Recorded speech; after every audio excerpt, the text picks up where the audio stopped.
غریب آدمی اپنے بچوں کو 2 وقت کی روٹی پتہ نہیں کیسے کھلاتا ہے, وہ اس کو ہی پتہ ہے. اچھا اب آپ کی جو غربت ختم ہونے والی پتہ ہے آپ کو؟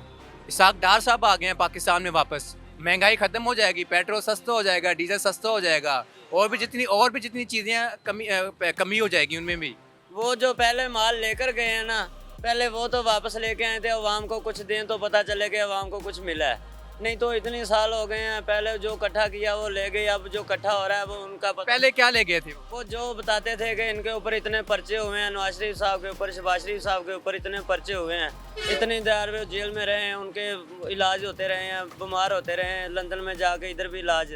لیکن اسحاق ڈار صاحب کا آج تک کچھ پتہ نہیں چلا. وہ کہتے تھے وزیر خزانہ ہے, خزانے کو خالی کر کے چلے گئے ہیں. ابھی ہم نے یہ سنا تھا اس وقت بھی, اب بھی یہی سن رہے ہیں کہ وہ دوبارہ آج تک نظر نہیں آئے ہیں. اگر وہ آج آ گئے ہیں, اگر ملک کا اچھا سوچ سکتے ہیں تو ٹھیک ہے, اگر نہیں سوچ سکتے تو غریب کو ایک اور خوہ بنا کر اس میں پھینک دے.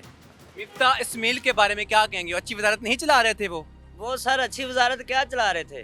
جب وزارت چلانے کا وقت آتا ہے کچھ نہ کچھ ملک ان کا اور ملک بن جاتا ہے, پاکستان کا ان کو پتہ نہیں ہوتا ہے. پاکستان کے عوام پھر بھی ٹیکس دے کے خالی ہو چکی ہے. اب میں ایک مزدور بندہ ہوں, غریب آدمی, میں 700-800 روپیہ دیہڑی لیتا ہوں. شام کو میں نے گھر جانا ہے نا, اسکول والے 3 بچے ہیں, ان کی وردیاں نہیں ہیں. اگر ان کو وردیاں لے کے دوں گا گھر کا کھانا نہیں بنے گا. اگر کھانا بناؤں گا دوسرے دن اسکول سے ان کو مار پڑے گی, کیا ہے جی کاپیاں نہیں ہیں. یہ ایسا ہے کہ اگر مہنگائی کر رہے ہیں تو اسحاق ڈار صاحب آ چکے ہیں.